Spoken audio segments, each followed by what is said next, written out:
विकसित देश बनाने का लक्ष्य रखा।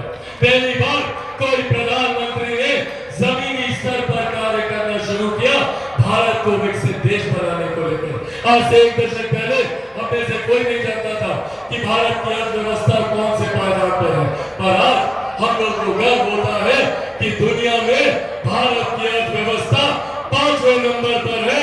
ये सम्मान देने का काम हमारे प्रधानमंत्री जी ने किया। कुछ लोग कहेंगे अर्थव्यवस्था अर्थशास्त्रियों का विषय है, हमें पर साथियों, जब एक देश की अर्थव्यवस्था मजबूत होती है तो हर राज्य का राजस्व बढ़ता है। जब राज्य का राजस्व बढ़ता है तो हम लोग के क्षेत्र का आर्थिक विकास होता है, और जब क्षेत्र का आर्थिक विकास होता है तो प्रति व्यक्ति आय में इजाफा होता है। हर गरीब व्यक्ति के हाथ में ज्यादा कमाई आती है। ये वो सोच है जो आने वाले दिनों में भारत को एक विकसित देश बनाने की दिशा में लेकर जाएगी। आज से पहले किसी प्रधानमंत्री ने महिलाओं के सम्मान की चिंता नहीं की। किसी प्रधानमंत्री ने महिलाओं के लिए शौचालय बनाने का काम नहीं किया। छोटी जरूरत पर कितनी बड़ी जरूरत है उस गांव में रहने वाली महिलाओं के लिए। उनके लिए उज्ज्वला योजना थी। आज आयुष्मान कार्ड की वजह से देश में कोई गरीब व्यक्ति ऐसा नहीं है जो आर्थिक अभाव में इलाज से वंचित रह जाए। ये सोच हमारे प्रधानमंत्री आदरणीय नरेंद्र मोदी जी की है। जहाँ एक तरफ उन्होंने सरहद से हमारी सीमाओं को भी उन्होंने सुरक्षित रखने का काम किया, तो वहीं अंतरिक्ष के माध्यम से कैसे हमारा देश विकास की राह पर आगे बढ़ सके, इस बात की चिंता भी हमारे प्रधानमंत्री जी ने की।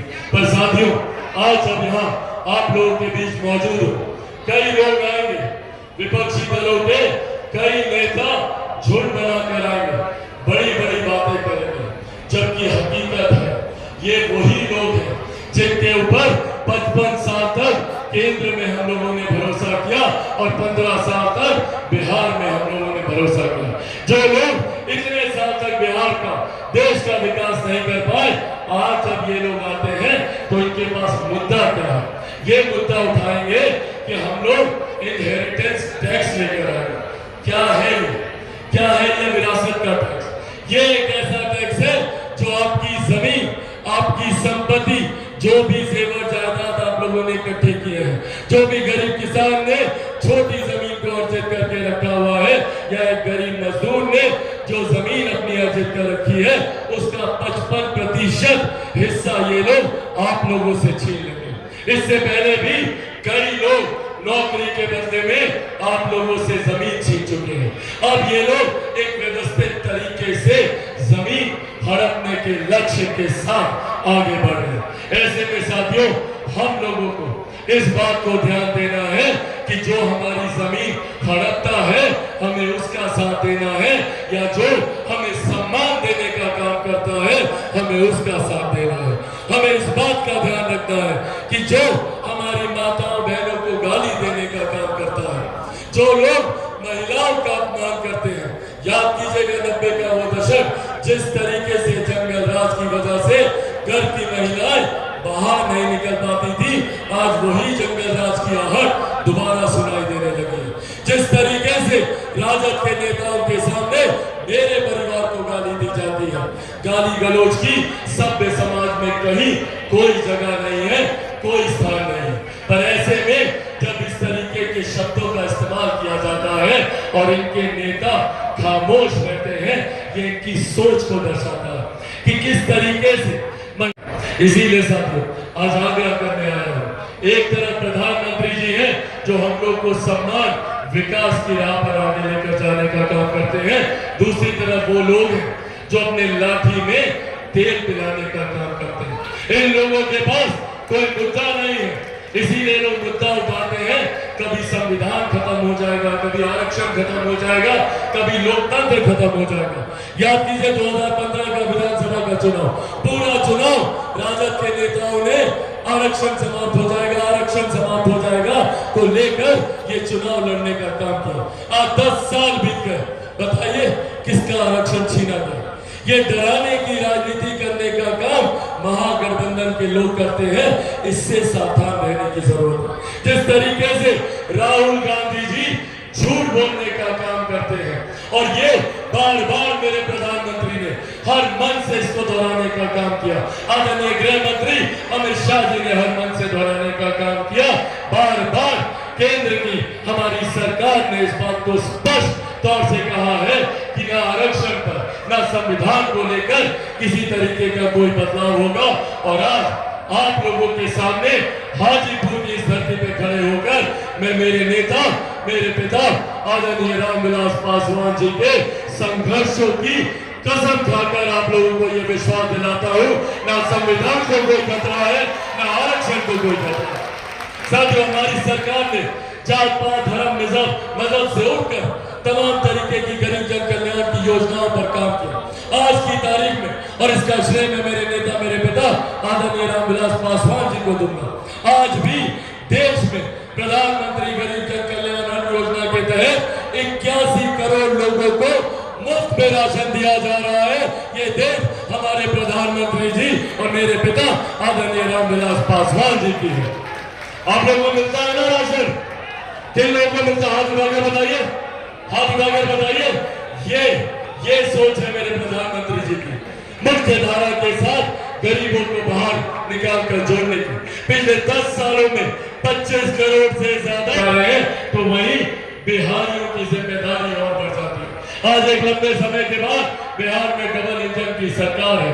केंद्र में जिसका नेतृत्व प्रधानमंत्री जी कर रहे हैं, तो बिहार में मजबूती से उसका नेतृत्व मेरे मुख्यमंत्री नीतीश कुमार जी कर रहे हैं। वही मजबूती से उनका समर्थन आदरणीय जीतन राम मांझी जी कर रहे हैं, आदरणीय उपेंद्र कुशवाहा जी कर रहे हैं। इसीलिए साथियों, बस ये आग्रह करने आया और आप लोगों से खास तौर पर करूंगा, क्योंकि आप लोगों के अलावा अब मेरा परिवार और कोई नहीं है। मेरे परिवार के जो लोग थे, उन्होंने भी अपने आशीर्वाद का हाथ मेरे सर से हटा दिया। आज मुझे कम से कम उम्मीद थी कि आज वो आते। आज मेरे चाचा जी, मेरे अभिभावक जिनको मैंने हमेशा अपना पिता माना, आज मुझे उम्मीद थी कि कम से कम आज के दिन एक बार बड़ा दिल रखते हैं, एक बार मुझे दिल से अपना बेटा मान लेते हैं। तमाम गिले शिकवे भूलकर एक बार आज इस मंच पर आकर अगर वो मुझे गले लगा लेते, मैं तमाम सारी बातों को मैं भूल जाता। पर आज भी उन्होंने मुझसे वही नफरत बरकरार रखी। मेरे लिए वो बड़े हैं, मेरे लिए वो आदरणीय है, मेरे लिए वो सम्मानित है। वो मुझे अपना बेटा माने नहीं माने, मेरे लिए वो हमेशा पिता तुल्य रहेंगे और उनके लिए मेरे मन में हमेशा से वही आदर, वही सम्मान रहेगा। पर साथियों, आज जब आप लोगों के बीच ईमानदारी से बोलता हूं, आप लोगों ने मुझे मेरे पिता की कमी महसूस होने नहीं दी, आप लोगों ने मुझे मेरे परिवार की कमी महसूस नहीं होने दी, और इसके लिए मैं उम्र भर आप सबका आभारी रहूंगा। पर हाँ, एक बात और जरूर करूंगा, मेरे जीवन के सबसे कठिन दौर में तो ये एक व्यक्ति जो एकदम ढाल बनकर साए की तरह, भले वो व्यक्ति कभी सामने नहीं है, पर जिस तरीके से उन्होंने पीछे रहकर हमेशा मेरा संरक्षण किया। आज मेरा वक्तव्य पूरी तरीके से अधूरा रह जाएगा अगर आज इस मंच पर मैं मेरी भगवान, मेरी माँ, उनका अगर मैं जिक्र ना करूं। इन्होंने अकेले, बिना हिम्मत हारे हुए, बिना डरे हुए, इन्होंने जिस तरीके से मुझे संभालने का काम किया, परिवार के टूटने के बाद, पार्टी के टूटने के बाद अपने आंसुओं की चिंता नहीं की, जिस तरीके से मेरे आंसू पोंछती रही, मुझे हिम्मत देती रही, मुझे ताकत देती रही, यही ताकत रही थी मेरे पिता के पीछे और मेरे अस्तित्व के पीछे भी मेरी माँ ही है। मैं चाहता हूँ एक बार जोरदार ताली से आप लोग इनका भी।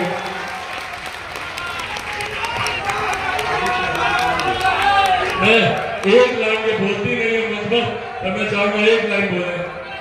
मैं हाजीपुर की जनता से अपील करना चाहती हूँ, जैसे आपने मेरे पति को यहाँ आशीर्वाद दिया है, उसी तरह मेरे बेटे चिराग को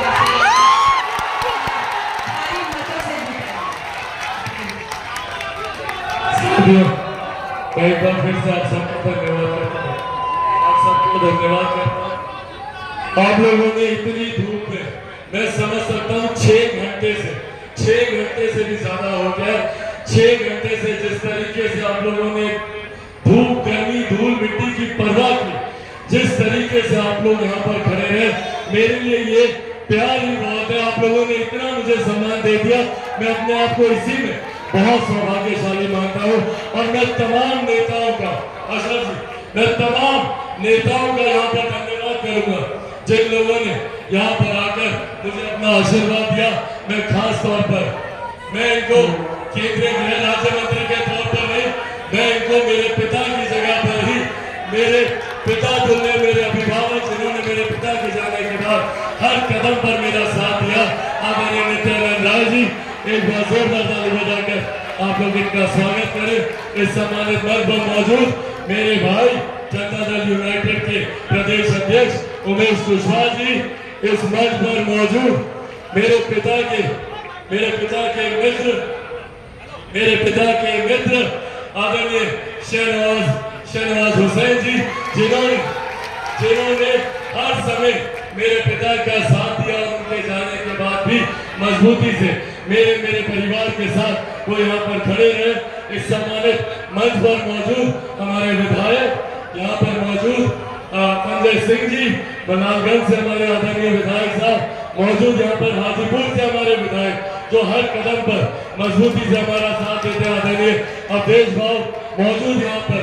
कुछ समय पूर्व हम आ गए थे, कई नेता हमसे पहले ही बोलकर जा चुके हैं, मैं उन सब का धन्यवाद करता हूँ।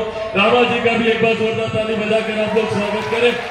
पुनः इन्होंने पार्टी को मजबूती देने का फैसला लिया है और ये पार्टी के साथ थे और आज भी पार्टी को मजबूती से साथ देने का काम कर रहे हैं।